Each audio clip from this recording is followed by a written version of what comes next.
أمري واحلل عقدة من لساني يفقهوا قولي. الحمد لله وحده والصلاة والسلام على من لا نبي بعده وعلى آله وأصحابه الذين أوفوا عهده. أما بعد فأعوذ بالله من الشيطان الرجيم.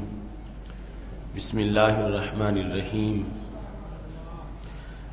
يا أيها الذين آمنوا اتقوا الله وكونوا مع الصادقين. صدق الله العظيم وصدق رسوله النبي الكريم الأمين. إن الله وملائكته يصلون على النبي يا أيها الذين آمنوا صلوا عليه وسلموا تسليما. الصلاة والسلام عليك يا سيدي يا رسول الله وعلى آلك وصحابك يا حبيب الله. مولاي صل وسلم دائما أبدا على حبيبك خير الخلق كلهم منزه عن شريك في محاسنه فجوهر الحسن فيه غير منقسم. يا أكرم الخلق مالي من ألوذ به سواك عند حلول الحادث العممي. محمد تاج رسل الله قاطبة محمد صادق الأقوال والكلم. محمد ذكره روح لأنفسنا محمد شكره فرد على الأمم. رب صل وسلم دائما أبدا على حبيبك خير الخلق كلهم. اللہ تبارک و تعالی جل جلالہ وعم نوالہ وتم برہانہ وعظم شانہ وجل ذکرہ وعز اسمہ کی حمد و ثنا اور حضور پر نور شاف یوم النشور دستگیر جہاں غم گسار زمان سید سربراں حامی بے کساں قائد المرسلین خاتم النبیین احمد مجتبی جناب محمد مصطفیٰ صلی اللہ علیہ وآلہ واصحابہ وبارک وسلم کے دربار گوہر بار میں ہدیہ درود السلام عرض کرنے کے بعد نہایت ہی معزز و محتشم سامعین حضرات، رب ذوالجلال کے فضل اور توفیق سے آج خطبہ جمعۃ المبارک میں ہماری گفتگو کا موضوع ہے نظریات گنج بخش رحمہ اللہ تعالی. میری دعا ہے رب ذوالجلال حضرت داتا گنج بخش اجمیری رحمۃ اللہ علیہ کے مرقد پر نور پر کروڑ رحمت نازل فرمائے اور خالق کائنات جل جلالہ ہم سب کو آپ کی تعلیمات پہ عمل کرنے کی توفیق عطا فرمائے. خالق کائنات جل جلالہ نے قرآن مجید برہان رشید میں ارشاد فرمایا ہے یا ایھا الذین آمنوا، اے ایمان والے لوگو، اتقوا اللہ، رب سے ڈرو، وکونوا مع الصادقین، اور سچے لوگوں کے ساتھ رہو. صادقین کی معیت کا، ان کے ساتھ رہنے کا رب ذوالجلال نے حکم دیا. اور صادقین سے مراد عام ہے کہ انسان جس ماحول میں جی رہا ہے اس میں جو صادق لوگ ہیں یا وہ صادقین جو صدق پھیلاتے ہوئے دنیا سے جا چکے ہیں، سب کی معیت اور سب کے ساتھ رہنے کا ہمیں حکم دیا جا رہا ہے. معیت جسمانی طور پر صادقین کے ساتھ، یہ اپنے عہد میں جو لوگ زندہ ہیں اور صادقین ہیں ان کے لحاظ سے بھی مشکل ہے کہ انسان جتنا بھی صحبت صالحین اختیار کرے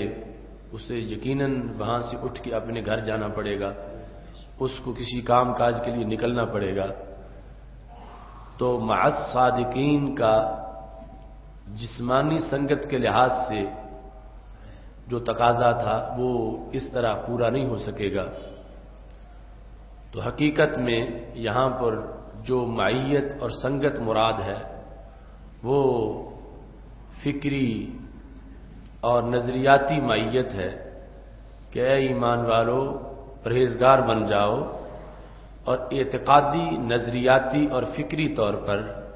تم صادقین کی فکر کا ساتھ دو، صادقین کے نظریات کے ساتھ رہو، صادقین کے عقائد کے ساتھ رہو، تمہاری سوچ ان کے نظریات کی ہمراہ رہے۔ تو اس بنیاد پر جو حکم دیا گیا، تو اب ایک شخص مشرق میں ہے اور دوسرا مغرب میں ہے، اور وہ مشرق والا مغرب والے کے نظریے کا حامی ہے اور اس کو مکمل فالو کرتا ہے، تو اب اتنے فاصلے کے باوجود کہا جائے گا کہ یہ آپس میں ایک ہیں، اور یہ جو مشرق والا ہے یہ مغرب والے کے ساتھ ہے، یا مغرب والا مشرق والے کے ساتھ ہے۔ ایسے ہی 15ویں صدی والا پہلی صدی والوں کے نظریہ کے ساتھ ہے۔ تو اس بنیاد پر قرآن مجید برہان رشید میں جو ہمیں حکم دیا گیا کہ ایمان والو پرہیزگار بن جاؤ اور صادقین کے ساتھ رہو، اس بنیاد پر آج بھی ہمیں وہ معیت اللہ کے فضل سے میسر ہے کہ صفہ پر بیٹھ کر جو نظریات صحابہ کرام علیہم رضوان نے، اہل بیت اطہار رضوان اللہ علیہم اجمعین نے رسول اللہ صلی اللہ علیہ وسلم سے حاصل کیے، ہم 15ویں صدی میں بھی ان نظریات کی اقتداء کر رہے ہیں، ان کی پیروی کر رہے ہیں، اور یہی وہ معیت کا تقاضا ہے جو رب ذوالجلال نے فرمایا کہ ایمان اور تقوی کے ساتھ ساتھ یہ ضروری ہے کہ تم صادقین کے نظریات، ان کے معتقدات، ان کے افکار کے ہمراہ رہو۔ اگر جدا ہو جاؤ گے تو پھر گمراہ ہو جاؤ گے، اور پھر ہلاکت ہوگی۔ عافیت، سلامتی دنیا میں آخرت میں اسی میں ہے کہ تم اپنے صادقین کو پہچانو اور صادقین کے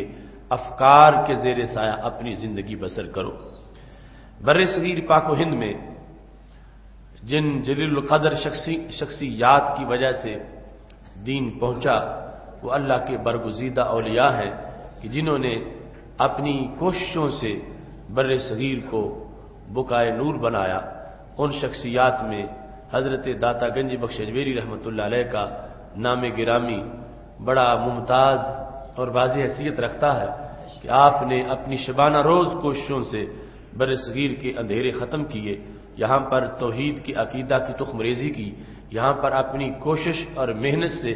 دلوں کی بنجر زمینوں کو آباد کیا، اور پھر اپنی زندگی میں بھرپور کردار کے ساتھ یہ جو افکار اسلامیہ کی فصل تھی اس کو آپ نے اپنے نظریات اور کوشش کا پانی دے کر پروان چڑھایا، جس کے نتیجے میں آج تک بر صغیر میں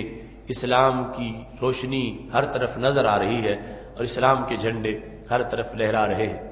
اسی مقصد کے پیش نظر کہ ہم جن کے شجر سایہ کے سائے میں بیٹھے ہیں اور جن کی بنائی ہوئی ڈھال کے نیچے ہم اپنا سر چھپاتے ہیں اور جن کے افکار کی کھیتی سے ہم پھل کھاتے ہیں، ہم ان کی شخصیت کو سلام بھی کرتے ہیں، اور ان کے ممنون ہیں کہ ان کی کوششوں نے ہمیں ایمان کی دولت عطا کی ہے اور ان کے ذریعے سے ہم تک یہ نور پہنچا ہے۔ اس واسطے صفر المظفر کے مہینہ میں ہم بطور خاص حضرت داتا گنج بخش اجمیری رحمۃ اللہ علیہ، حضرت مجدد الفسانی رحمۃ اللہ علیہ، حضرت امام احمد رضا خان بریلوی رحمۃ اللہ علیہ کے افکار و نظریات کا بھی تذکرہ کرتے ہیں، ان کی شخصیات کا بھی تذکرہ کرتے ہیں، کیونکہ تینوں شخصیات کے ایام وصال اسی مقدس مہینہ میں موجود ہیں۔ اور آج کا جمعۃ المبارک جو ہے یہ حضرت داتا گنج بخش اجمیری رحمۃ اللہ علیہ کے نظریات کے لحاظ سے ہے، آپ کی خدمات دینیہ اور بر صغیر پر جو آپ کے احسانات ہیں ان کے لحاظ سے ہی شاعر مشرق نے یہ کہا تھا، سید حجویر مخدوم امم مرکدے او پیر سنجر را حرم، کہ جب تک وہ زندہ تھے اس وقت تو زندہ تھے، اس وقت درس دے رہے تھے، واز کر رہے تھے، لوگوں کو حق کی دعوت دے رہے تھے۔ اقبال کہتے ہیں بعد از وصال بھی ان کا فیض جاری ہے، اور حضرت خواجہ معین الدین چشتی اجمیری جیسے عظیم لوگوں کے لیے آپ کی قبر مبارک حرم کا درجہ رکھتی ہے۔ یعنی یہ اقبال کے الفاظ ہیں کہ مرقد او پیر سنجر را حرم، پیر سنجر سے مراد حضرت خواجہ معین الدین چشتی اجمیری سنجری وہ ہیں کہ ان جیسے لوگوں کو بھی رب ذوالجلال نے حضرت داتا گنج بخش اجمیری رحمت اللہ علیہ کا ایسا فیض دیا ہے، اور ان کے دل میں اتنا ادب اور احترام تھا کہ وہ حضرت داتا گنج بخش اجمیری رحمت اللہ علیہ کی دہلیز پر اتنے عقیدت اور احترام سے حاضر ہوئے اور انہوں نے فیض پایا۔ بطور خاص بر صغیر اور پنجاب کا ذکر کرتے ہوئے شاعر مشرق نے کہا خاک پنجاب از دم او زندہ گشت، صبح ما از مہر او تابندہ گشت، کہ پنجاب کی مٹی داتا گنج بخش اجمیری کے نام سے زندہ ہو گئی ہے، یعنی اس زمین کو زندگی ملی ہے تو حضرت داتا گنج بخش اجمیری کی کوششوں سے ملی ہے۔ صبح ما از مہر او تابندہ گشت، بر صغیر کی صبح میں جو روشنی ہوئی ہے تو وہ داتا صاحب کے سورج کی وجہ سے ہوئی ہے۔ صبح ما از مہر او، ہماری صبح ان کے سورج کی وجہ سے، تابندہ گشت وہ تابندہ ہوئی، روشنی ملی، تو اسی بنیاد پر جن کو نور حاصل ہے، روشنی حاصل ہے، وہ اس سورج کی کرنوں کو سلام کرتے ہیں اور ممنون بھی کرتے ہیں کہ ادھر ماہ مدینہ سے روشنی حاصل کرتے رہے اور ادھر بر صغیر میں اس روشنی کو تقسیم کرتے رہے۔ حضرت داتا گنج بخش اجمیری رحمۃ اللہ علیہ کی کتاب کشف المحجوب شریف، جو بطور خود ایک مرشد کی حیثیت رکھتی ہے اور اس سے آج بھی لوگوں کی رہنمائی ہوتی ہے، بڑے بڑے مشائخ اس کو اپنے وظیفے کا حصہ سمجھتے ہیں، اور حضرت داتا گنج بخش اجمیری رحمۃ اللہ علیہ کی تعلیمات کشف المحجوب کے ذریعے سے آج بھی معاشرے کی کئی ناہمواریوں کا علاج ہے، اور آج بھی آپ کی تعلیمات کے ذریعے سے معاشرے میں اسلامی اقدار کو روشن اور بلند کیا جا سکتا ہے۔ اس وقت میرے سامنے کشف المحجوب کا فارسی نسخہ ہے کہ جس زبان میں حضرت داتا گنج بخش اجمیری رحمۃ اللہ علیہ نے یہ سوغات تیار کی، اگرچہ آگے اس کی تقریباً بہت سی زبانوں میں ٹرانسلیشن ہو چکی ہے، لیکن اصل جو حضرت داتا گنج بخش اجمیری رحمۃ اللہ علیہ کی اس وقت کی لغت اور زبان تھی، اس میں جو آپ نے تحریر کیا، اسی سے چند اقتباسات حضرت داتا گنج بخش اجمیری رحمۃ اللہ علیہ کے افکار و نظریات کے لحاظ سے آپ کے سامنے پیش کرنا چاہتا ہوں، تاکہ آپ یہ بھی جانیں کہ اللہ کے ایک ولی کا علمی دسترخوان کیسے ہوتا ہے اور ان کی علمی سوغات کی لذت کیا ہوتی ہے، اور ان کی روحانیت کے کتنے اونچے درجات ہیں، اور کتنا وسیع ان کا مطالعہ ہے، کتنی بلند ان کی سوچ ہے، اور کتنے پختہ ان کے نظریات ہیں۔ اعلی حضرت فاضل بریلوی رحمہ اللہ تعالی جیسے لوگ داتا صاحب رحمۃ اللہ علیہ کے اقتباسات آپ کی تحریروں کے حوالے دیتے وقت یہ اس بات کو واضح کرتے ہیں کہ حضرت داتا گنج بخش اجمیری رحمہ اللہ تعالی ہمارے ان اسلاف سے ہیں کہ جنہوں نے قرآن و سنت کے علم کو سیر ہو کے اس مائع صافی سے پانی پیا ہے، اور آگے دور دور تک اپنے فیض کے چشمے امت کے لیے رواں دواں فرمائے ہیں۔ اس سلسلہ میں چند باتیں بطور خاص آج ہماری گفتگو کا حصہ ہے، جس میں حضرت داتا گنج بخش اجمیری رحمۃ اللہ علیہ ہر جہت سے رہنمائی کرتے ہیں، اور ہر جہت میں وہ ہمیں ہماری نیت کی اصلاح کی دعوت دیتے ہیں، اور وہ ایسا نظام میں حیات پیش کر رہے ہیں کہ جس میں بندہ دنیا میں رہتے ہوئے کتنا دیندار ہو سکتا ہے اور کس انداز میں اپنی دنیا کو دین میں بدل سکتا ہے۔ آپ یہ سمجھتے ہیں ہمارا دنیا کے لحاظ سے جو تصور ہے تو کھانا پینا یہ ایک ہماری بنیادی حاجت ہے، ہم کھاتے ہیں پیتے ہیں، اس کو بظاہر دنیا کا رنگ دیا جاتا ہے اور دنیا سمجھا جاتا ہے، اور بہت سے لوگ کھاتے پیتے وقت تصور بھی دنیا کا رکھتے ہیں کہ اس سے میری بھوک دور ہو جائے گی، اس سے میرے ٹیسٹ بڈز خوش ہو جائیں گے، میری اشتہا اور جو چاہت تھی وہ پوری ہو جائے گی۔ حضرت داتا گنج بخش اجمیری رحمۃ اللہ علیہ کا کتنا اونچا نصاب زندگی ہے، نماز، روزہ، حج، زکوٰۃ، ایسے امور تو اپنی جگہ رہ گئے۔ داتا صاحب اپنے مریدوں کی یوں اصلاح کرنا چاہتے ہیں، فرماتے ہیں کہ اگر تم نے کھانا کھانا ہے تو کھانا بھی دنیا کی نیت سے نہیں، کھانا بھی دین کی نیت سے کھانا ہے، تاکہ اس کھانے کے اندر بھی دینی رنگ غالب رہے، اور اس کھانے میں بھی پتہ چلے کہ ایک عام انسان کا کھانے کا انداز اور ہوتا ہے اور اللہ والے کے کھانے کا انداز اور ہوتا ہے۔ حضرت داتا گنج بخش اجمیری رحمۃ اللہ علیہ کہنے لگے، عالم از برائے خوردن باید و یکی را خوردن از برائے عبادت کردن بسیار فرق باشد میانے این و آن۔ کہتے ہیں کہ دو طرح کے لوگ ہیں، یکی را عالم از برائے خوردن باید و یکی را خوردن از برائے عبادت کردن، کہ ایک شخص ایسا ہے جو کھاتا پیتا ہے، کس لیے؟ اپنی خواہش کو پورا کرنے کے لیے۔ اور دوسرا کون ہے؟ فرمایا کھاتا پیتا ہے برائے عبادت کردن، عبادت کرنے کے لیے۔ یہ مشہور قول ہے صوفیاء کا، کسی نے پوچھا کہ سب سے بڑی بندگی کون سی ہے؟ تو انہوں نے کہا ایک تو نماز پڑھنا، دوسرا روٹی کھانا۔ تو کہا گیا روٹی کھانا کون سی بندگی ہے؟ تو انہوں نے کہا کہ روٹی اس لیے کہ میں عبادت کر سکوں۔ تو داتا صاحب رحمۃ اللہ علیہ کا نظریہ اس میں فرماتے ہیں جو ہماری سوچ ہے اور ہم سے تعلق رکھنے والی کی سوچ ہے وہ کیا ہونی چاہیے؟ یکیرا خوردن از برائے عبادت کردن، ہمارا طبقہ وہ ہے جو اس لیے کھاتا ہے کہ کھاؤں گا تو عبادت کر سکوں گا۔ فرماتے ہیں بسیار فرق باشد میانے این و آن، جو اپنی خواہش پوری کرنے کے لیے کھاتا ہے اس میں اور جو عبادت کرنے کے لیے کھاتا ہے اس میں زمین و آسمان کا فرق موجود ہے۔ اب وہ کھا رہا ہے، یقیناً لقمہ حلال ہی کھا رہا ہے، مگر پھر بھی اس کے سامنے اس کا مقصد کچھ اور ہے، اس کے سامنے اپنی بدنی افزائش ہے، جسمانی افزائش ہے اور اپنی خواہش کو پورا کرنا ہے۔ مگر داتا صاحب کہتے ہیں میرے نزدیک کھاتے وقت، لقمہ توڑتے وقت، منہ میں ڈالتے وقت جسمانی افزائش کو پیش نظر نہیں رکھنا چاہیے بلکہ روحانی افزائش کو پیش نظر رکھنا چاہیے۔ میرے نزدیک کھاتے وقت اپنی خواہش کو پوری کرنے کا اہتمام نہیں ہونا چاہیے بلکہ عبادت میں عبادت کر کے رب کو راضی کرنے کی نیت جو وہ سامنے ہونی چاہیے۔ اب لقمہ دونوں توڑ رہے ہیں،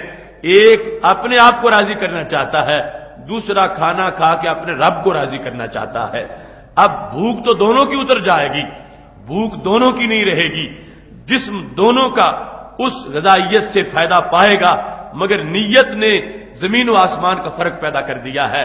جو کھا رہا ہے محض کھانے کے لیے، محض خواہش کو پورا کرنے کے لیے، اس کے کھانے میں اسے کوئی اجر نہیں مل رہا، اور جو کھا رہا ہے حالانکہ وہ بھی وہی لقمے توڑ کے اپنے ہی منہ میں ڈال رہا ہے، مگر چونکہ اس کے پیش نظر یہ ہے کہ یہ کھاؤں گا تو جسم میں طاقت آئے گی، یہ طاقت ہوگی تو امر بالمعروف کروں گا، نہی عن المنکر کروں گا، رب کے دربار میں قیام کروں گا، اللہ کے سامنے سجدہ کروں گا۔ اب اس کے بغیر چونکہ میرے بدن میں کمزوری آ جائے گی تو مجھے کھانے کی ضرورت ہے۔ تو فرمایا یہ وہ ادا ہے کہ جس میں دونوں باتیں پوری ہو جائیں گی۔ اب وہ جو اس نے گندم کی روٹی کھائی ہے اس نیت سے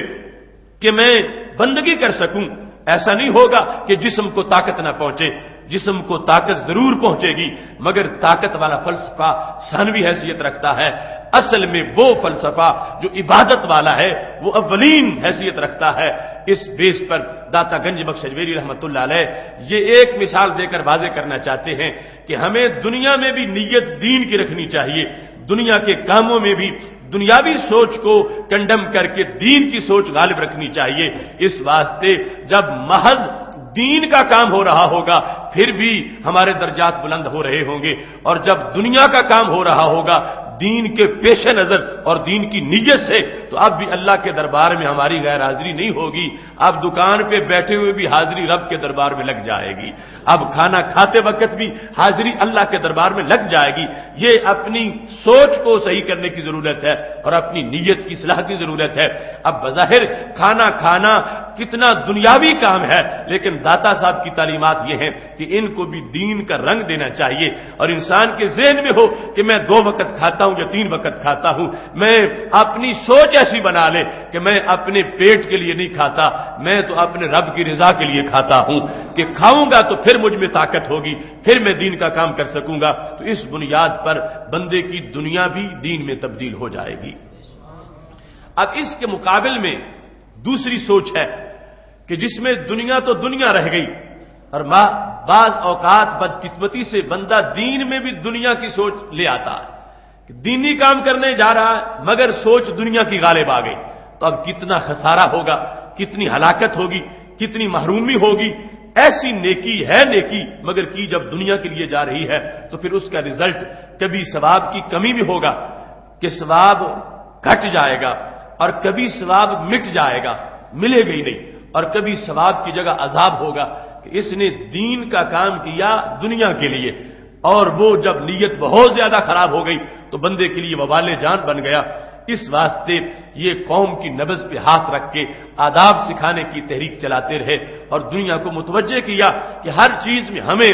اللہ تعالیٰ کی رضا کو اور رسول اللہ صلی اللہ علیہ وسلم کی نگاہ عنایت کو مقدم رکھنا چاہیے۔ یہ ایسا نسبت کا انداز ہے کہ جس کی وجہ سے دین کے کام تو دین کے کام رہ گئے، دنیا کے کاموں میں بھی اللہ دین کے کاموں جیسا اجر عطا فرما دیتا ہے۔ اس کے ساتھ حضرت داتا گنج بخش اجمیری رحمۃ اللہ علیہ نے مختلف فتنوں کا ذکر کرتے ہوئے جن کی وجہ سے انسان کی آزمائش ہوتی ہے اور انسان پھر مہلکات کا شکار ہو جاتا ہے، آپ نے بطور خاص گفتگو کے آداب بیان کیے اور سکوت اور خاموشی کی فضیلت بیان کی۔ اب دیکھو، بندہ کلمہ کفریہ بولتا ہے تو جب تک چپ ہوگا کیسے اس کی زبان کفر کرے گی؟ معاذ اللہ، بولے گا تو پھر یہ زبان پھسل جائے گی۔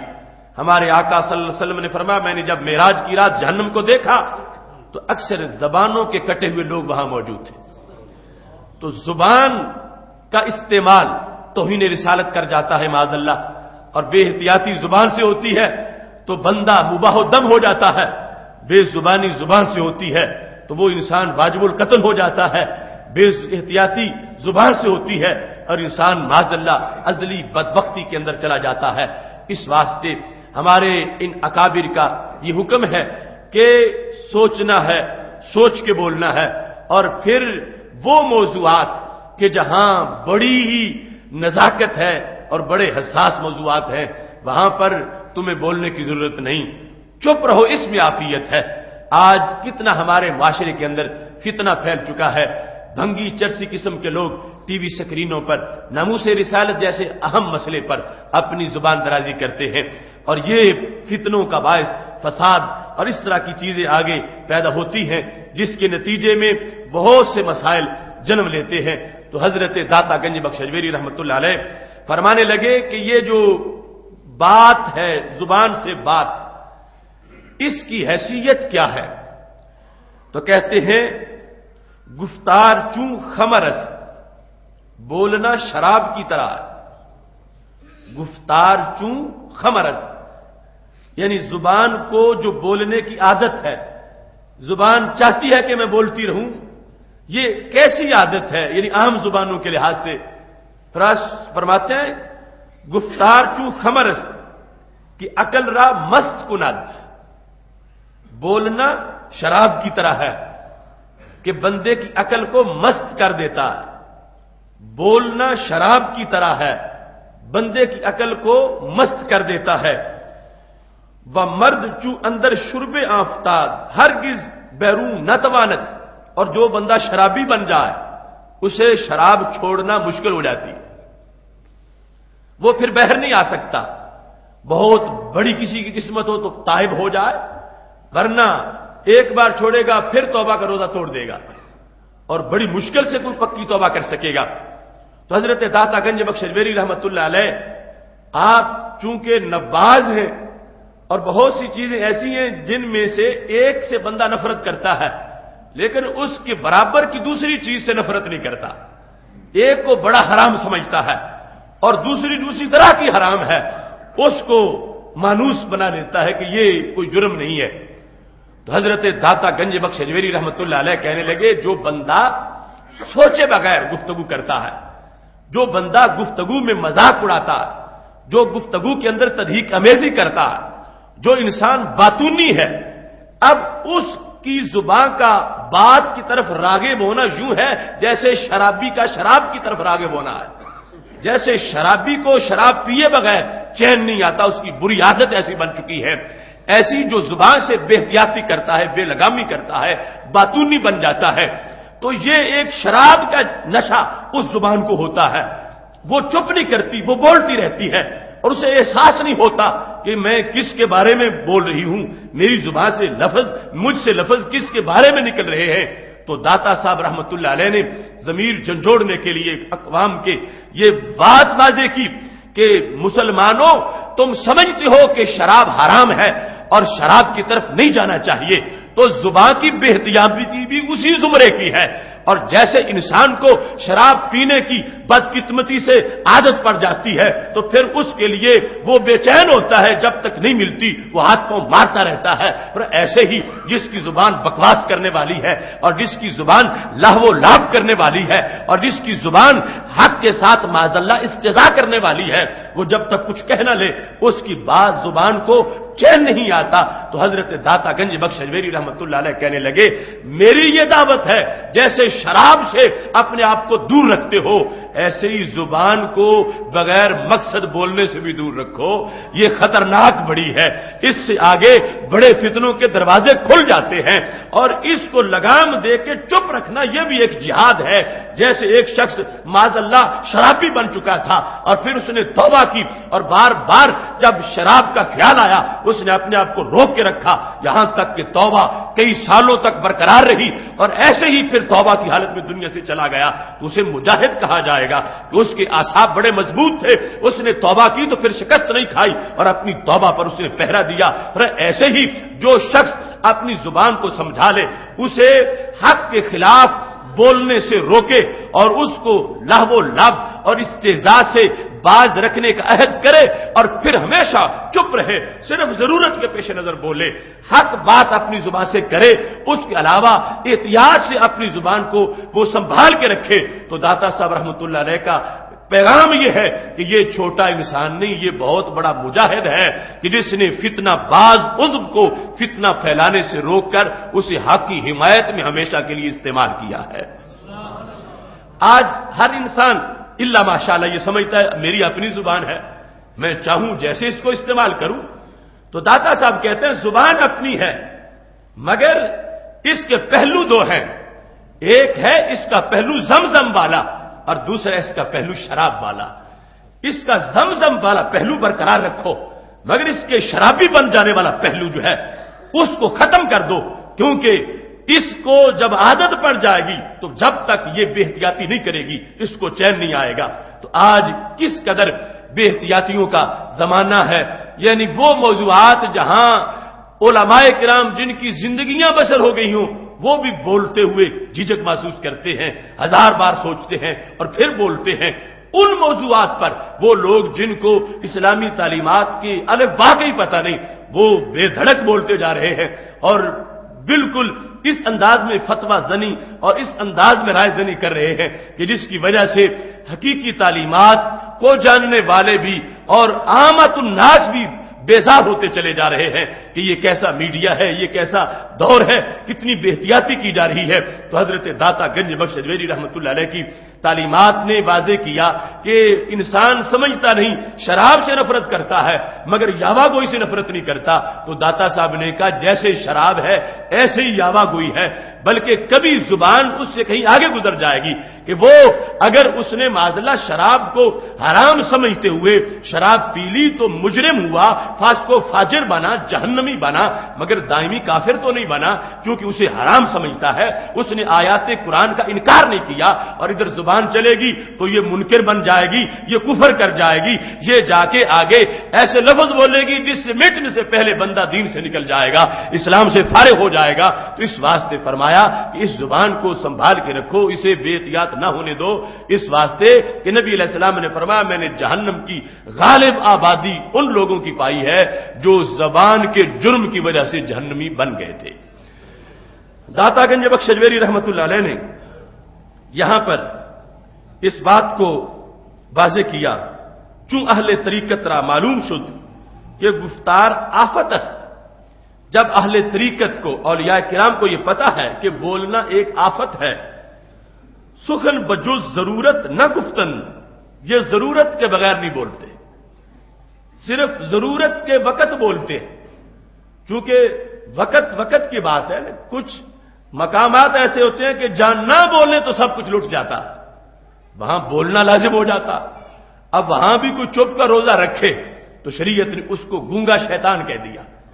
وقت تھا بولنے کا، اس وقت چپ کر گئے، وقت تھا حق بات بتانے کا، اس وقت اگر زبان کو روک لیا کہ نہیں بولنا صحیح نہیں، تو اب یہ دوسرا رخ اختیار کر جائے۔ ہمارے آقا صلی اللہ علیہ وسلم نے ارشاد فرما دیا وہ شخص گونگا شیطان ہوگا قیامت کے دن، اس کو یہ کہا جائے گا کہ جس کو پتا ہے کہ حق بات یہ ہے مگر ڈرتے ہوئے حق بولتا نہیں، لوگوں کو حق بتاتا نہیں اور لوگوں کے سامنے حق واضح نہیں کرتا، اب اس پر مواخذہ ہوگا۔ تو صوفیاء کرام نے یہ واضح کیا، فرمایا بولتے ہیں سخن جز بضرورت نہ گفتن، ضرورت کے بغیر نہیں بولتے، جب ضرورت ہے تو بولتے ہیں، یہ نہیں کہ ضرورت کی وقت بھی چپ سرکار بنتے ہیں، نہیں، ضرورت کے وقت ضرور بولتے ہیں، اور جو ضرورت نہیں اس وقت وہ خاموش رہتے ہیں، اس واسطے کی زبان کی احتیاط ہے، حفاظت اس کی ضروری ہے، اور حفاظت چپ میں بطور خود بطور خیش ہوتی رہے گی، اور اس میں آفت نہیں ہوگی، آگے فتنہ نہیں ہوگا۔ اور اس وقت ضرورت ہے کسی بات کو علل اعلان بیان کرنے کی، جب کوئی نابینا ہے اور سامنے کنواں موجود ہے اور تم دیکھ رہے ہو کہ اگلا قدم اس کا کنویں میں جا گرے گا، تو اب تو حق ہے کہ تم بولو، تو اپنی زبان کو استعمال کرو، اپنی زبان سے اس کو پیغام دو کہ تجھے نظر نہیں آ رہا سامنے تمہارے کنواں ہے، ہٹ جاؤ، پیچھے گر جاؤ گے، یہ وقت ہے زبان کے استعمال کا۔ تو اس طرح حلال و حرام کی وضاحت کے لیے زبان کی استعمال کی ضرورت ہے۔ تمہیں اپنی حاجت ہے، بھوک لگی ہوئی ہے، اور اس وقت زبان استعمال کرو۔ تم اپنا کاروبار حیات کر رہے ہو، اس وقت اس کا تعارف کروانا ہے، یہ کسب حلال میں جائز ہے۔ تم نے کسی کو سلام کہنا ہے، کسی سے اس کی خیریت پوچھنی ہے، اس طرح کے سارے امور جو ہیں یہ فیلڈ ہے زبان کا۔ اور اس کے علاوہ محض خوش طبی کے لیے کہ بندہ زیادہ جھوٹ گھڑ کے بولے تاکہ اگلے ہنستے رہیں، یا اس طرح کی انداز اپنائے جس کی وجہ سے محض گپ شپ جو اس لیے ہے تاکہ موج میں نہ ہو جائے، تو شریعت نے کہا کہ یہ زبان بڑی آفت ہے، یہ چنگاری ہے، یہ ایمان کے خرمن میں آگ لگا دیتی ہے۔ اس واسطے حضرت داتا گنج بخش اجمیری رحمت اللہ علیہ نے کہا اس کو سنبھال کے رکھو، اس کی حفاظت کرو، تاکہ کلام کے آداب ذہن میں ہوں گے تو پھر وہاں بولے گی جہاں ضرورت ہے تو بولنے پر لاکھوں ثواب مل جائیں گے، اور جہاں بے احتیاطی ہو سکتی ہے وہاں خاموشی رہے گی تو اللہ تبارک و تعالی جو تم نے کما رکھا ہے اس کو ضائع نہیں کرے گا، اور کوئی بے ادبی نہیں ہوگی، اور سارا نیکیوں کا خرمن اللہ کے فضل سے محفوظ رہے گا۔ حضرت داتا گنج بخش اجمیری رحمت اللہ علیہ نے اس سلسلہ میں جو کلام کے لحاظ سے تدابیر تھیں، ان کے لحاظ سے قرآن مجید کی آیت کریمہ کا ذکر کرتے ہوئے یہ فرمایا ام یحسبون انا لا نسمع سرهم ونجواهم بلا ورسلنا لدیہم یکتبون۔ کیا یہ ان لوگوں کا یہ خیال ہے جو اپنی محفلوں میں بیٹھ کر میرے خلاف بولتے ہیں یا میرے نبی علیہ الصلوۃ والسلام کے خلاف بولتے ہیں، میری شریعت کے خلاف بولتے ہیں؟ ام یحسبون، کیا یہ سمجھتے ہیں انا لا نسمع کہ ہم نہیں سنتے، سرہم ان کی آہستہ باتوں کو، ونجواہم اور ان کی سرگوشیوں کو، کیا ان کا یہ خیال ہے کہ ہم نہیں سنتے؟ رب بلا، کیوں نہیں، ہم سنتے ہیں۔ اللہ فرماتا ہے ہم سنتے ہیں، جہاں بھی بیٹھ کے باتیں ہو رہی ہیں ہم سنتے ہیں، ہمیں پتا ہے کیا ہو رہا ہے، کون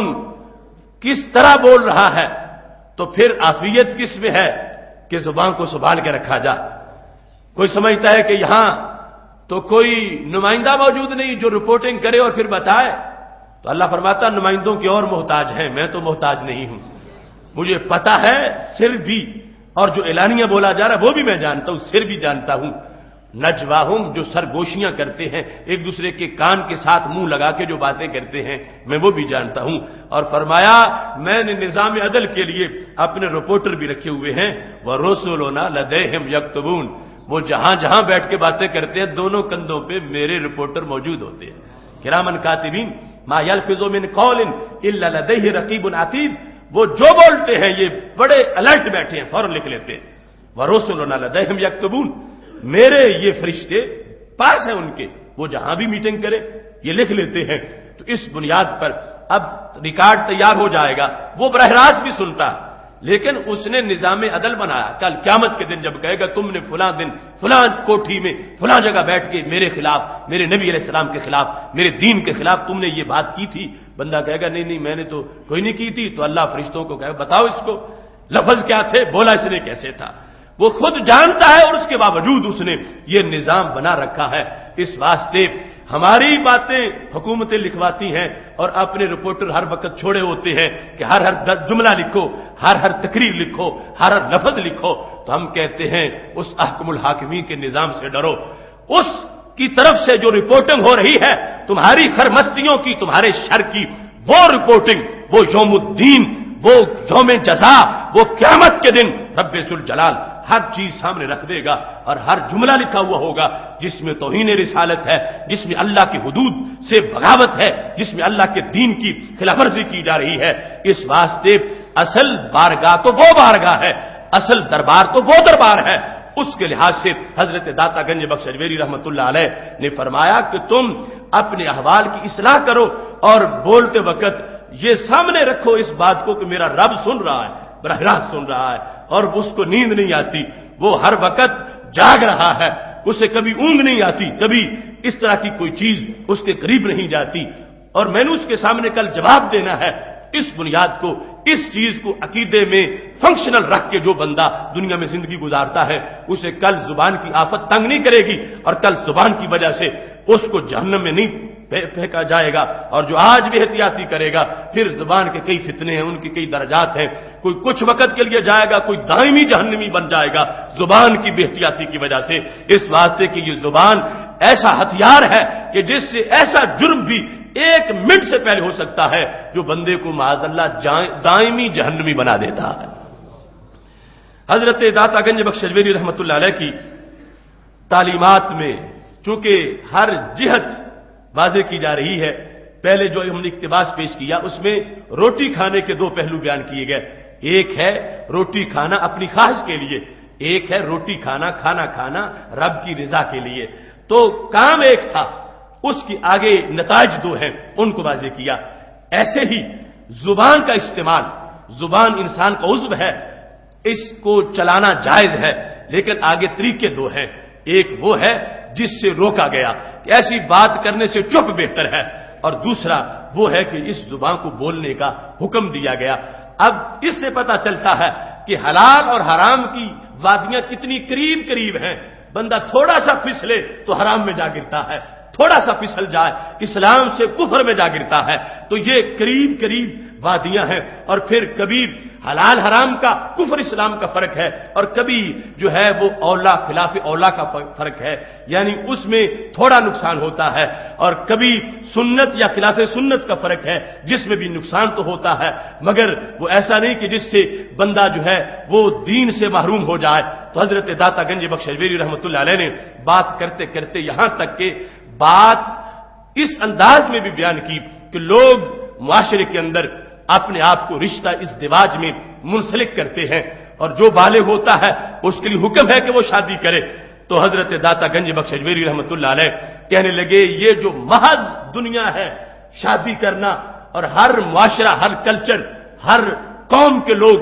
اس مرحلہ سے گزرتے ہیں، تو داتا صاحب کہنے لگے ہم صوفیوں کے نزدیک، اولیاء کے نزدیک، مسلمانوں کے نزدیک شادی میں بھی نیت کچھ اور ہونی چاہیے۔ وہ اوروں کی نیت جو شادی بیاہ میں ہوتی ہے وہ ہمارے نزدیک وہ نیت نہیں ہونی چاہیے. ہمارے نزدیک نیت یہ ہونی چاہیے کہ شادی اس لیے کر رہا ہوں کہ رب نے حکم فرمایا ہے فن کی ہوں اے میرے بندو نکاح کرو. میں رب کا آرڈر مان کے میں اس مرحلہ سے گزر رہا ہوں. اور دوسرے نمبر پر شادی میں یہ نیت کرو کہ ہمارے آقا صلی اللہ علیہ وسلم کا یہ فرمان ہے تزوجو تم شادی کرو اکاسرو بکم الامم. کل قیامت کے دن تمہاری وجہ سے میں امتوں پر کثرت پر فخر کروں گا کہ تمہاری شادیاں ہوگی, تمہاری اولاد ہوگی, پھر امت میری بڑھے گی. اب شادی کے وقت یہ دوسرے نمبر پر نیت ہے کہ ہمارے نبی علیہ السلام نے ہمیں فرمایا ہوا ہے کہ تم نے ایسے کرنا ہے. اور پھر اس میں حضرت داتا گنج بخش اجمیری رحمۃ اللہ علیہ فرمانے لگے کہ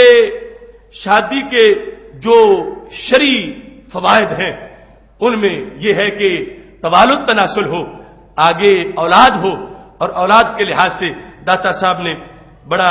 پیارا جملہ لکھا, فرماتے ہیں گروہ گفتن مر اس بات نسل را باید تا فرزند باشد. کچھ لوگوں کا خیال ہے کہ شادی اس لیے ہونی چاہیے تاکہ نسل ثابت رہے, سلسلہ آگے جاری رہے. تا فرزند باشد تاکہ میرا بچہ ہو, بیٹا ہو. وچوں فرزند ود اگر پیش از پدر از دنیا وشبد شفیع پدر باشد و اگر پدر پیش از وے شبد دعا گوئے ضمانت. فرما اگر بیٹا ہوگا تو پہلے اگر بیٹا فوت ہو گیا تو آگے جا کے باپ کی سفارش کرے گا, اور اگر پہلے باپ فوت ہو گیا تو بیٹا باپ کے لیے اصحال اسباب کرتا رہے گا. فرمایا یہ نیت بھی صحیح ہے کہ میں شادی کروں تاکہ میرے نبی علیہ السلام کی امت بڑھے, اولاد ہو. اور پھر دو ہی صورتیں ہیں, یا والد پہلے فوت ہو جائے گا یا بیٹا پہلے فوت ہو جائے گا. تو داتا صاحب فرماتے ہیں اگر بیٹا پہلے فوت ہو گیا تو اس کا پہلے فوت ہونا اگرچہ باپ کے لیے غم بڑا ہے, مگر شریعت نے کہا نہ ڈھال مت ہو, یہ تمہارے لیے جا کے شفیع بن جائے گا, پہلے جنت کا بندوبست کرے گا, یہ پہلے جا کے تمہارے لیے سامان پیدا کرے گا. اور اگر باپ پہلے چلا گیا بیٹا پیچھے رہ گیا تو فرمایا بیٹا باپ کے لیے دعائیں مانگتا رہے گا, وہ منکر نہیں ہوگا دعاؤں کا کہ اسے اصحال ثواب کا اب کوئی فائدہ ہی نہیں ہے, اور وہ دعا کرتا رہے گا. فرمایا یہ نیت بھی اچھی ہے. اور کچھ لوگوں کے لحاظ سے فرمانے لگے کہ وہ شادی کے لیے یہ جہد سامنے رکھتے ہیں گروہ گفتن کہ تزویج مر دفع شہوت را باید, کہ شادی کریں گے تو آنکھ پاک رہے گی, کردار ستھرا رہے گا, کہ شادی کی وجہ سے بندہ محفوظ ہو جائے گا. داتا صاحب کہتے ہیں یہ نیت بھی صحیح ہے کہ وہ شادی اپنی پاک دامنی کو برقرار رکھنے کے لیے کر رہا ہے, یا شادی نسل نو کے لیے کر رہا ہے, شادی وصال کے بعد اپنی اولاد کی دعاؤں کے لیے کر رہا ہے, یا شادی رسول اللہ صلی اللہ علیہ وسلم کی امت میں اضافے کے لیے کر رہا ہے. یہ ساری نیتیں ان کو ذکر کر کے داتا صاحب رحمۃ اللہ علیہ نے اس سے آگے ایک نیت کا ذکر بھی کیا. فرمانے لگے پیش از وے اندر خبر است کہ عمر بن خطاب رضی اللہ تعالی عنہ مر ام کلثوم را کہ دختر فاطمہ بنت محمد صلی اللہ علیہ وسلم رضی اللہ تعالی عنہ خطبہ کرد از پیدرش علی بن ابی طالب رضی اللہ تعالی عنہ و کرم اللہ وجہہ. علی گفت او بس خردست بس خردست و تو مر و پیرے. داتا صاحب کہتے ہیں یہ ساری نیتوں سے آگے بھی ایک نیت ہے, اور یہ بطور خاص اس لیے میں پیش کر رہا ہوں کہ آج ایک طبقہ رافضیوں کا اس امر کا انکار کرتا جو کشف المحجوب شریف میں داتا صاحب نے شادی والے باب میں جس کو ذکر کیا آداب تزویج کیا ہے, تو کہتے ہیں کہ حضرت عمر فاروق رضی اللہ تعالی عنہ نے سیدنا علی رضی اللہ تعالی عنہ سے رشتہ مانگا. کس کا؟ حضرت ام کلثوم رضی اللہ تعالی عنہا کا. وہ حضرت ام کلثوم کون ہے؟ فرمایا وہ حضرت فاطمہ بنت محمد صلی اللہ علیہ وسلم کی بیٹی تھی. یہ نکاح ام کلثوم جس کا رافضی انکار کرتے ہیں شیعہ, اور مانے تو کہتے ہیں وہ حضرت علی رضی اللہ تعالیٰ عنہ کی کسی اور سے بیٹی تھی, حضرت فاطمہ رضی اللہ تعالیٰ عنہ سے وہ نہیں تھی. داتا صاحب کہتے ہیں نکاح ہوا ہے, اور نکاح حضرت عمر رضی اللہ تعالیٰ عنہ کا حضرت علی رضی اللہ تعالیٰ عنہ کی اس بیٹی سے ہوا ہے جن کا نام حضرت ام کلثوم رضی اللہ تعالیٰ عنہ ہے, اور وہ حضرت فاطمہ رضی اللہ تعالیٰ عنہ کی صاحبزادی ہیں. کہتے ہیں جس وقت حضرت عمر رضی اللہ تعالیٰ عنہ نے حضرت علی رضی اللہ تعالی عنہ سے یہ کہا, خطبہ کر نکاح کا پیغام بھیجا از پیدرش علی بن ابی طالب رضی اللہ تعالی عنہ وکرم اللہ وجہ. علی گفت تو حضرت علی رضی اللہ تعالیٰ عنہ نے جواب میں کہا کہ میری وہ بچی چھوٹی عمر کی ہے اور تم بوڑھے ہو چکے ہو. مرانیت آست کہ اورا با برادر زادہ خود خہم عبداللہ بن جعفر خہمداد. میری یہ نیت ہے کہ میں اپنے بھتیجے عبداللہ بن جعفر کے عقد نکاح میں اپنی یہ بیٹی دوں. وہ حضرت جعفر طیار رضی اللہ تعالی عنہ جو موتا کی جنگ میں شہید ہو گئے تھے، ان کے بیٹے عبداللہ، ان کے ساتھ میں حضرت ام کلثوم رضی اللہ تعالی عنہا کی شادی کرنا چاہتا ہوں، اور تمہارا اور ان کا عمر کا بہت بڑا فرق ہے. یہ جواب حضرت علی رضی اللہ تعالی عنہ نے دیا، جس کو داتا صاحب نے اپنی اس کتاب میں یوں روایت کیا. اب عمر کسے فرستاد، درمیان میں قاصد تھا جو بات چیت کروا رہا تھا. تو حضرت عمر رضی اللہ تعالیٰ نے ان کو بھیجا، کہا یا ابا الحسن اندر جہاں زنانے بزرگ بسیارن. اس زمانے میں مجھے رشتوں کی کوئی کمی نہیں ہے. اندر جہاں زنانے بزرگ بسیارن، بڑی بڑی شان والی عورتیں موجود ہیں. و مراد من از ام کلثوم نہ دفع شہوت است کہ اس بات نسل است. میں جو حضرت ام کلثوم رضی اللہ تعالی عنہا سے شادی کا پیغام تمہاری طرف بھیج رہا ہوں تو میں اپنی کسی خواہش کی وجہ سے نہیں بھیج رہا، دفع شہوت کے لیے. جو پہلے قسموں میں ایک نیت میں نے بیان کی، حضرت عمر رضی اللہ تعالیٰ نے کہنے لگے میں نے کسی ایسے مقصد کے لیے میں نے شادی کا پیغام آپ کی طرف نہیں بھیجا کہ دفع شہوت ہو یا اس بات نسل ہو، پر اب میری اولاد پہلے بھی موجود ہے. میں نے کیوں بھیجا؟ آج پیغمبر صلی اللہ علیہ وسلم شنیدم، میں نے یہ رسول اللہ صلی اللہ علیہ وسلم سے سنا ہوا ہے، کل نسب و حسبی ینقطع بالموت الا نسبی و حسبی. ہمارے نبی علیہ الصلوۃ والسلام کا فرمان ہے مرنے سے سارے سبب ختم ہو جائیں گے اور سارے نسب ختم ہو جائیں گے، مگر بعد از وصال میرا سبب بھی باقی رہے گا، میرے نسب کی شان بھی باقی رہے گی.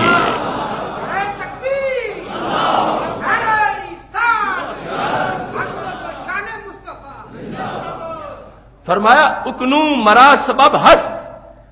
مجھے میرے نبی علیہ السلام کا سبب میسر ہے کہ وہ میرا سہارا ہے، اور سہارا انشاءاللہ میرے وصال کے بعد بھی میرے لیے معاشرے میں برقرار رہے گا. کہنے لگے وہ سہارے والی جو فضیلت ہے وہ مجھے میسر ہے، لیکن اکنو مرا سبب ہست بائدم کی نسبت نیز باشد. میں یہ چاہتا ہوں سبب تو میسر ہے، جو نبی علیہ الصلوۃ والسلام نے اپنے نسب کی فضیلت بیان کی ہے، تو میں حضرت ام کلثوم رضی اللہ تعالی عنہ سے جو عقد نکاح کی درخواست کر رہا ہوں وہ اس لیے کر رہا ہوں کہ کل سید عالم نور مجسم شفیع معظم صلی اللہ علیہ وسلم کی عظیم صاحبزادی سیدہ طیبہ طاہرہ فاطمہ رضی اللہ تعالی عنہا کی بیٹی کی نسبت سے عمر کا شمار بھی سرکار کی بڑی نسبت میں ہو جائے. فرمایا مجھے اور کوئی میرا خیال نہیں ہے، میں اس بیس پر یہ تمہاری طرف پیغام بھیج رہا ہوں کہ میں یہ چاہتا ہوں جو حدیث شریف میں عظمت بیان ہوئی ہے حسب اور نسب کی اور سبب اور نسب کی، سبب مجھے میسر ہے، میں چاہتا ہوں نسب والی جو نسبت ہے وہ بھی مجھے میسر ہو جائے. یہ میری نیت ہے، اور اس نیت کے پیش نظر میں آپ کے سامنے اپنی اس نیت کو رکھ رہا ہوں. داتا صاحب جیسا محقق، داتا صاحب جیسا اہل بیت کی محبتوں کا علمبردار، داتا صاحب جیسا صحابہ کرام علیہم رضوان کی عقیدت کا روشن معیار، وہ اپنی اس کتاب کے اندر اس مسئلے کو پوری وضاحت کے ساتھ اور سیدنا عمر رضی اللہ تعالیٰ عنہ کی نیت کے لحاظ سے بیان کر کے وہ اس بات کو واضح کرنا چاہتے ہیں کہ پاک محبوب علیہ الصلوۃ والسلام کے ساتھ جو عشق ہے صحابہ کرام علیہم رضوان کا، اس عشق میں سر فہرست جو چیز ہے وہ اہل بیت اطہار کا مقام و مرتبہ ہے، اہل بیت اطہار کی عزت و شان ہے، اور اہل بیت کا جو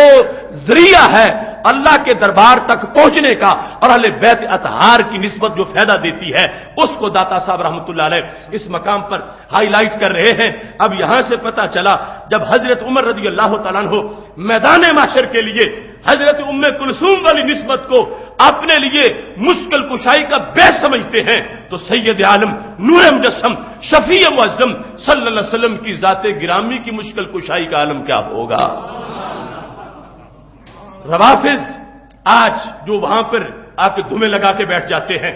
آگ جلا کے بیٹھ جاتے ہیں، ہم نے گزشتہ سال بھی پریس کانفرنس کر کے مطالبہ کیا تھا اور ابھی بھی ہماری قراردادیں جو شائع ہوئیں 2 پروگراموں میں، گورنر ہاؤس کے سامنے جو ریلی تھی اور سیمینار کی، اس میں بھی ہم نے ان چیزوں کو رکھا جو پریس میں باقاعدہ آیا کہ ایسے بدعقیدہ لوگ جو داتا گنج بخش اجمیری کی دہلیز پہ لا کر دھومے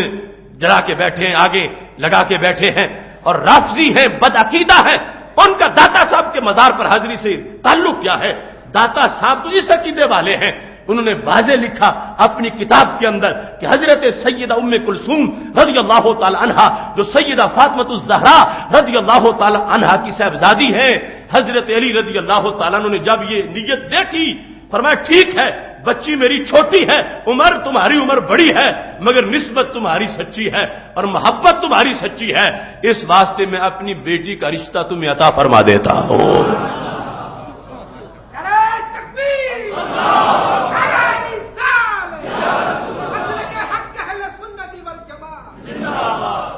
تو یہ قبضہ گروپ ہے، خواہ وہ وہاں پر لال شہباز کلندر کا مزار ہو یا داتا گنج بخش، ہمیں جان بین سے اہل سنت پر تیر مارنے والے یہ رافضی اور خارجی ہمارے مسلک کو بدنام کرنا چاہتے ہیں اور بدنامی کا باعث بن رہے ہیں، تو یہ ہمارا حق ہے کہ ہمارا تسلسل ہے۔ اب داتا صاحب کی یا تو یہ کتاب نہ ہوتی جو تسلسل سے ثابت ہے، تو جو ان کے نظریات ہیں ان کے حامیوں کا، نظریات کے وارثوں کا داتا صاحب سے تعلق ہے۔ اب داتا صاحب کے دل پہ کیا گزرتی ہوگی جب ایسے بد کردار لوگ اور داتا صاحب کی تعلیم کے باقی لوگ وہاں جا کے دھومے لگائیں اور بھنگیں گھوٹیں، تو داتا صاحب کے لیے تو باعث اذیت ہے۔ اس لیے ہم نے ادارہ صراط مستقیم کی طرف سے ایسے لوگوں کے داخلے اور حاضری پر پابندی کے لحاظ سے اور مزارات کو بھنگیوں اور چرسیوں سے پاک کرنے کے لحاظ سے اپنی تحریک کا آغاز کیا۔ اللہ نے اپنے فضل سے ہمیں اس تاریخ میں بھی کامیابی عطا فرمائی ہے،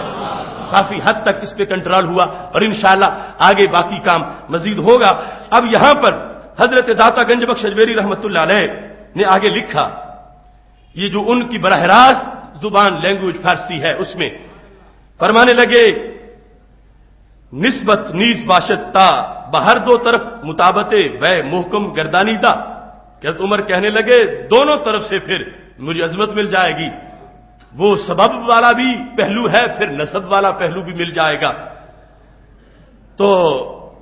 حضرت علی رضی اللہ تعالی عنہ نے داتا صاحب کہتے ہیں علی رضی اللہ تعالیٰ عنہ ام کلثوم را بعمر داد، حضرت علی رضی اللہ تعالیٰ عنہ نے حضرت ام کلثوم کا رشتہ حضرت عمر کو دے دیا۔ علی رضی اللہ عنہ ام کلثوم را بعمر داد، دوسرا دھڑا اس پر مناظرے کر رہا ہے اور خود ان کی کتابوں میں بھی بات لکھی ہوئی ہے، وہ گوجرا والی تقریر میں بھی ہم نے واضح کیا تھا، لیکن وہ منکر ہیں، وہ اس نام کی صاحبزادی سے منکر ہیں، ہے ہی نہیں، اور پھر آگے کہتے اگر ہے تو وہ کسی اور بیوی سے حضرت علی کی تھی، حضرت فاطمہ رضی اللہ تعالی عنہا سے نہیں تھی۔ تو ہم ان لوگوں کی بات مانیں یا داتا صاحب کی بات؟ یہ داتا صاحب نے لکھا، ہماری دیگر جو کتابیں وہ اپنی جگہ، تو داتا صاحب نے لکھا کہ حضرت ام کلثوم رضی اللہ تعالی عنہا حضرت علی رضی اللہ تعالی عنہ کی بیٹی ہیں جو حضرت فاطمہ بنت محمد صلی اللہ علیہ وسلم سے پیدا ہوئی، اس لیے ابھی بنت محمد صلی اللہ علیہ وسلم کہا کہ کوئی یہ نہ کہے کہ فاطمہ تھیں وہ مگر کوئی اور فاطمہ تھیں، نہیں، فاطمہ بنت محمد صلی اللہ علیہ وسلم سے جو ام کلثوم رضی اللہ تعالی عنہا پیدا ہوئی، وہ فاطمہ حضرت علی رضی اللہ تعالی عنہ نے حضرت عمر رضی اللہ تعالیٰ عنہ کی اس وضاحت پر ان کا رشتہ حضرت عمر کو دے دیا۔ اس کے بعد کہتے ہیں وزید بن عمر از وے بیامات رضی اللہ تعالیٰ عنہ، کہتے اگرچہ عمر کا فرق بڑا تھا مگر اللہ کا فضل ایسا ہوا کہ حضرت زید جو حضرت عمر کے بیٹے ہیں وہ حضرت عمر کی کسی اور بیوی سے نہیں، وہ حضرت ام کلثوم سے پیدا ہوئے ہیں۔ وزید بن عمر، حضرت زید بن عمر، داتا صاحب لکھتے ہیں کہ ان ام کلثوم رضی اللہ تعالی عنہا سے پیدا ہوئے حضرت عمر رضی اللہ تعالیٰ عنہ کے بیٹے، تو جو ان کے ذہن میں نسبت رسول اللہ صلی اللہ علیہ وسلم کے خاندان کے ساتھ مضبوط طرح کی نسبت کا وہ ایک اچھا خیال تھا، نیت تھی، رب ذوالجلال نے اس کو آگے ولد صالح کے لحاظ سے بھی ایک عظمت عطا فرمائی۔ تو داتا صاحب رحمۃ اللہ علیہ نے نکاح اور شادی کی نسبتوں کو بیان کرتے ہوئے یہاں بھی اپنے عقیدے کو واضح کرنا لازم سمجھا اور اہل سنت کے معتقدات کو واضح کیا، اور یہ وہ ہے کہ جو چیز کسی لحاظ سے بھی کسی مسئلے کے ساتھ اٹیچ ہو رہی ہو، اگرچہ براہ راست موضوع نہ ہو لیکن عقیدے کی بات ضرور ہو، اس کو لے آنا اندر، یہ داتا صاحب کا طریقہ ہے کہ آپ نے یہ چاہا کہ چونکہ روافض اس بات کا انکار کرتے ہیں اور اس چیز کو تسلیم نہیں کرتے، تو داتا گنج بخش اجمیری رحمۃ اللہ علیہ نے یہ لکھا تاکہ قیامت تک کے لیے میرا مسلک کوئی بدل نہ سکے، میرے مسلک کو کوئی بیچ نہ سکے، میرے نظریات کا میرا کوئی دشمن وارث نہ بنے، میرے نظریات کے وہی وارث بنے جو میں نے جن کو اپنے نظریات کی ڈگری اور سرٹیفکیٹ عطا فرمایا۔ حضرت داتا گنج بخش اجمیری رحمۃ اللہ علیہ نے اس مقام پر جہاں زکوٰۃ کے آداب کو بیان کیا تو زکوٰۃ کے آداب کو بیان کرتے ہوئے بھی آپ نے ایک عظیم نصاب کی طرف لوگوں کی توجہ دلائی، چونکہ 40واں حصہ زکوٰۃ کا یہ ایک خصوصی نصاب ہے اور دیا جاتا ہے، مگر خواص جو بالکل اللہ کی طرف مائل ہیں، جس طرح کہ حضرت ابو ذر غفاری رضی اللہ تعالی عنہ کا نصاب زکوٰۃ میں موقف یہ تھا کہ جو بچے سب کچھ دے دو، جو پہلا حکم تھا قل العفو والا، یسألونک ماذا ينفقون قل العفو، جو بچے وہ دے دو۔ تو داتا گنج بخش اجمیری رحمۃ اللہ علیہ کہتے ہیں مر شبلی را رحمۃ اللہ علیہ پرسید از زکوٰۃ کے چیمی باید داد۔ حضرت شبلی نعمانی مراد نہیں، وہ پہلے شیخ شبلی، ان سے کسی نے پوچھا کہ زکوٰۃ کتنی دینی چاہیے، مال کی زکوٰۃ کتنی دینی چاہیے؟ گفت، انہوں نے جواب دیا چوں بخل موجود بود، زکوٰۃ اس لحاظ سے دینی چاہیے جس لحاظ سے بندہ بخل کا مریض ہو، بخل کا لیول چیک کر کے زکوٰۃ دینی چاہیے۔ یعنی وہ 40واں حصہ وہ تو بڑا جا کے دور آئے گا، یعنی کہ اس کا انکار کر رہے ہیں، یہ نیچے سے شروع کر رہے ہیں کہ وہ تو ہے ہی کہ 40واں ضرور دیں گے، لیکن 40واں دے کر بھی عام لوگوں کا نصاب اور ہے جو اللہ کا خاص قرب حاصل کرنا چاہتا ہے اور بخل کو، مال کی محبت کو دل سے نکالنا چاہتا ہے، تو شبلی کہنے لگے اسے اپنے بخل کا گریڈ چیک کر کے زکوٰۃ دینی چاہیے۔ پوچھا گیا وہ کس طرح؟ تو داتا صاحب لکھتے ہیں چوں بخل موجود بود و مال حاصل از 20 درم 5 درم ببایت دا و از ہر 20 دینار نیم دینار بمذہب تو اما بمذہب من یہ چیز ملک نبایت کرد تز از مشغلہ زکوٰۃ رستہ باشی۔ کہنے لگے کہ وہاں پر ایک نصاب ہے مال کا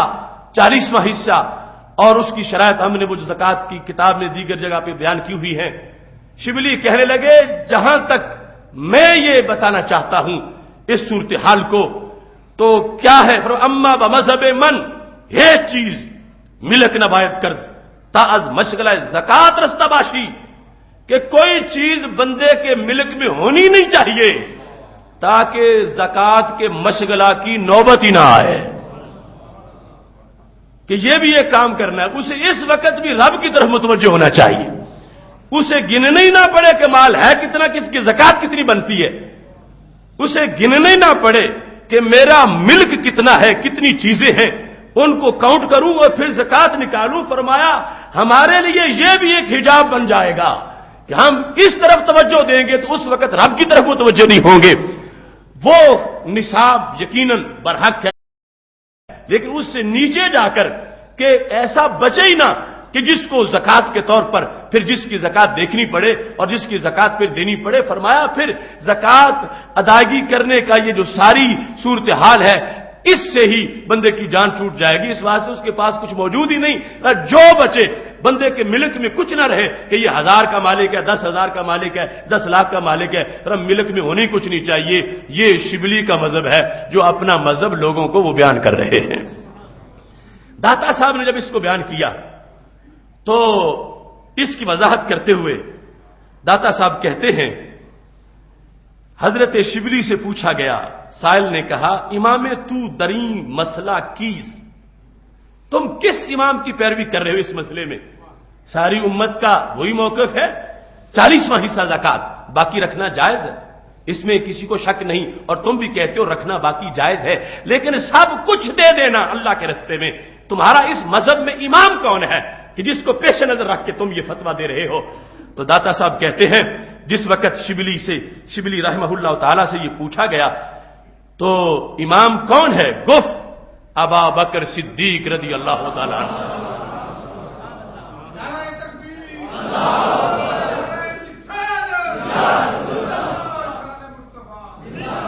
گفت ابو بکر صدیق رضی اللہ عنہ کے ہر چے داشت بداشت، جو کچھ تھا گھر میں سب کچھ دے دیا، جو کچھ تھا گھر میں سب کچھ دے دیا۔ وہ رسول اللہ صلی اللہ علیہ وسلم ویرا گفت ما خلفت لعیالے کا، ابو بکر گھر والوں کے لیے کیا چھوڑا ہے؟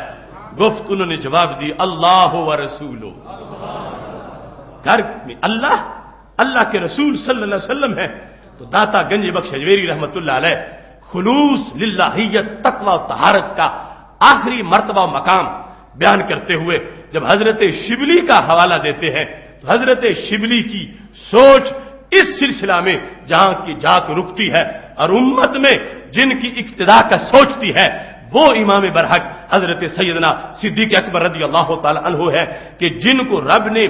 ایسا ہی للہیت دی ہے، ایسا خلوص دیا ہے، اس حد تک خدا رسیدہ ہے اور اتنی مال و دولت سے اپنی سوچ دور جا چکی ہے کہ جو کچھ گھر میں تھا وہ سب کچھ نبی علیہ الصلوۃ والسلام کی خدمت میں حاضر کر دیا۔ اقبال کہتے ہیں، بولے حضور چاہیے فکر عیال بھی، کہنے لگا وہ عشق و محبت کا رازدار، اے تجھ سے دیدہ و ماہ انجم فروغ گیر، اے تیری ذات باعث تکوین روزگار، اے تجھ سے دیدہ ماہ انجم فروغ گیر، اے تیری ذات باعث تکوین روزگار، پروانے کو چراغ ہے بلبل کو پھول بس، صدیق کے لیے ہے خدا کا رسول بس۔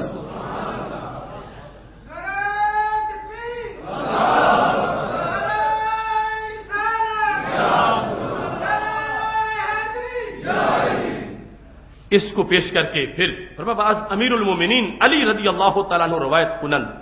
حضرت سیدنا علی المرتضی شیر خدا رضی اللہ تعالی عنہ سے پھر ایک قصیدہ ذکر کیا اور اس قصیدے کے اندر یہ لفظ ہیں، فما وجبت علی زکات و مالی، یہ پہلا مصرع ہے، مجھ پہ مال کی زکات لازمی کبھی نہیں ہوئی۔ حضرت سیدنا علی رضی اللہ تعالی عنہ کہتے ہیں، فما وجبت علی زکات و مالی وحل تجب الزکات علی جوادی، جو سخی ہو کبھی اس پہ واجب ہو بھی سکتی ہے، حالانکہ وہ بھی تو سخی ہے کہ جو 40واں حصہ دے اور پھر باقی میں بھی نفلی دیتے رہے اور بہت کچھ پاس بھی رکھے۔ حضرت علی کہنے لگے، میرے نزدیک جو سخاوت کا معیار ہے وہ یہ ہے کہ سخی وہ ہے کہ جس کے پاس بچتا ہی کچھ نہیں جس میں زکات لگے۔ حل تاجب الزکات علی جوادی، فرمایا کبھی سخی پہ زکات واجب بھی ہو سکتی ہے، اس کے پاس کچھ بچے تو پھر زکات لگے، تو بچتا ہی مجھ پہ کچھ نہیں میرے پاس۔ فما وجبت علی زکات مال، سیدنا علی المرتضی رضی اللہ تعالیٰ عنہ کا یہ عربی کا شعر حضرت داتا گنج بخش اجمیری رحمۃ اللہ علیہ کشف المحجوب میں لکھتے ہوئے فرمایا، حضرت علی کہتے ہیں مجھے کبھی بھی مجھ پر زکات مال کی لازم ہی نہیں ہوئی، اس واسطے لازم تب ہو جب مال ہو اور مال میں پاس نہیں رہنے دیتا، جو کچھ ہوتا اللہ کے راستے میں دے دیتا ہو۔ حضرت داتا گنج بخش اجمیری رحمۃ اللہ علیہ نے ان امور کو اتنی تشریحات کے ساتھ بیان کیا۔ یہ ہمارا نصاب ہے کشف المحجوب شریف، جس کے اندر ان امور کو ذکر کیا گیا ہے۔ میں گفتگو کو آگے بڑھانے سے پہلے آپ سے مسجد کی تعمیر کے سلسلہ میں آج پھر ایک بار اپیل کرتا ہوں۔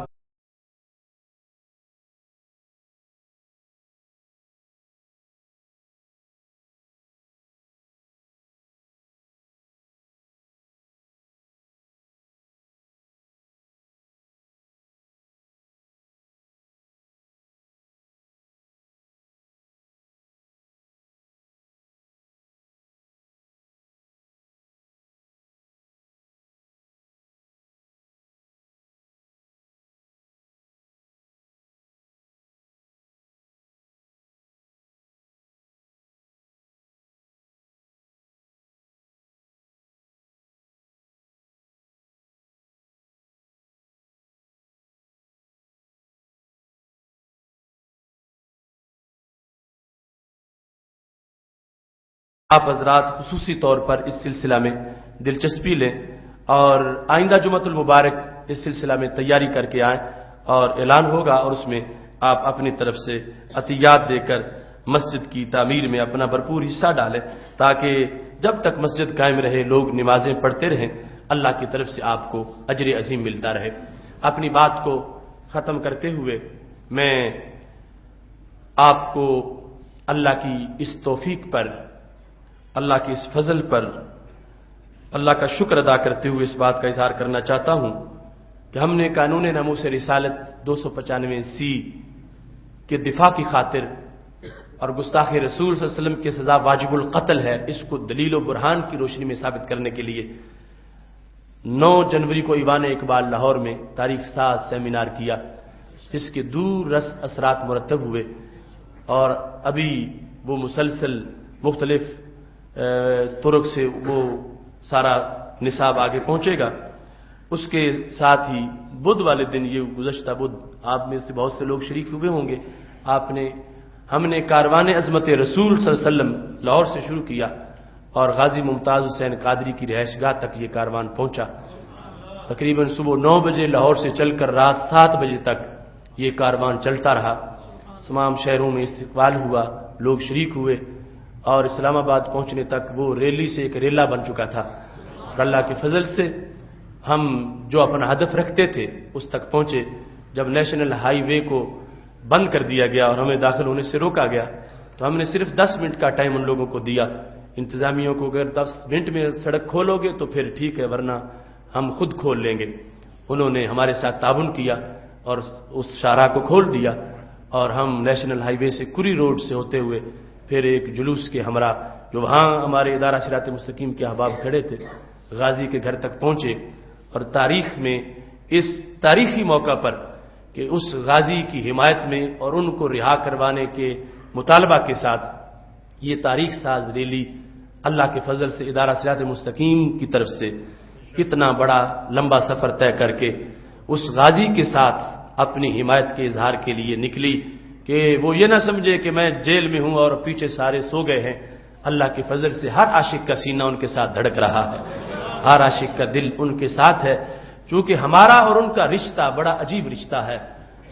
وہ رشتے اور ہیں کہ جو ڈھیلے پڑ جاتے ہیں، سست ہو جاتے ہیں، پھیکے ہو جاتے ہیں۔ کسی کا برادری کا رشتہ، کسی کا خون کا رشتہ، کسی کا گلی محلے کا رشتہ، کسی کا اپنے یہ جو دنیاوی قوموں کی ہے کہ فلاں چیمہ ہے، فلاں چٹھا ہے، یہ رشتے یہ سارے بالآخر منہدم ہو جاتے ہیں۔ ہمارا اور غازی ممتاز کا رشتہ یہ نہیں ہے کہ وہ آوان ہیں اور ہم بھی آوان ہوں تو ہم اس لیے ان کے لیے چلیں، وہ ملک ہوں اور ہم میں سے کوئی میں ملک ہوں اس لیے میں جاتا ہوں، یا وہ پنڈی کے ہیں میں بھی پنڈی کا ہوں۔ نہیں، ہمارا رشتہ ان کے ساتھ وہ ہے جو میدان معاشرے میں بھی نہیں ٹوٹے گا۔ اقبال نے کہا تھا، دل با محبوب حجازی بستائیں، زین سبب با یک دیگر پیوستائیں۔ ہمارا اور غازی ممتاز کا رشتہ ایک ہے، کیا کہ ہم کا محبوب ہمارا ایک ہے۔ دل با محبوب حجازی بستائیں، جس محبوب صلی اللہ علیہ وسلم کی عزت کے لیے انہوں نے کردار ادا کیا وہ ہمارے بھی محبوب ہیں، تو ہم کیسے ان کو چھوڑ دیں اور کیسے ان کا نام لینا چھوڑ دیں؟ حکومت کو ہماری مجبوری کا احساس کرنا چاہیے کہ ہم چپ نہیں رہ سکیں گے. ہم نے وہاں بھی لاہور گورنر ہاؤس کے سامنے بھی اسلام آباد میں بھی یہ اعلان کیا ہے کہ حکومت یہ سوچ سمجھ کے آگے چلے کہ غازی ممتاز حسین قادری کسی فرد واحد کا نام نہیں، وہ پوری قوم کا نام ہے. پوری قوم ان کے ساتھ ہے، وہ ملت کی آنکھوں کا تارا ہے. اور یہ دل ان کی طرف جو جھکے ہیں یہ خطیبوں کی تقریروں سے نہیں جھکے، یہ اللہ کا فرمان ہے. ان الذین آمنوا وعملوا الصالحات سیجعل لهم الرحمن ودا. بے شک وہ لوگ جو ایمان لائے اور انہوں نے اچھے کام کیے، اللہ ان کی محبت دلوں میں پیدا فرما دے گا.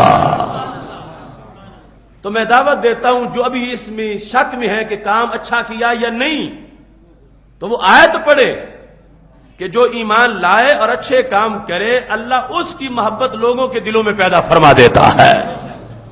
وہ لمحہ جو غازی کے کردار کا لمحہ تھا، اس سے پہلے جو ان سے محبت تھی لوگوں کی، وہ میرٹ بنائے اور اب میرٹ بنائے. اس وقت گنے چنے چند افراد ان کے گھر کے ہوں گے اور آج پوری ملت ان کی آواز بلند کر رہی ہے. تو قرآن کی اس آیت نے بھی ثابت کیا کہ کام اس انسان نے برا نہیں کیا، کام اچھا کیا ہے. بے شک وہ لوگ جو ایمان لائے اور انہوں نے نیک کام کیے، وعملوا الصالحات سیجعل لهم الرحمن ودا، ان کے لیے اللہ دلوں میں محبت پیدا کر دے گا. لہذا حکومت کو چاہیے کہ وہ بین الاقوامی دباؤ کو مسترد کرتے ہوئے یہ کہے کہ ہم اب دلوں پر پہرے کیسے لگا سکتے ہیں، ہمارے رب نے دلوں میں پیار پیدا کر دیا ہے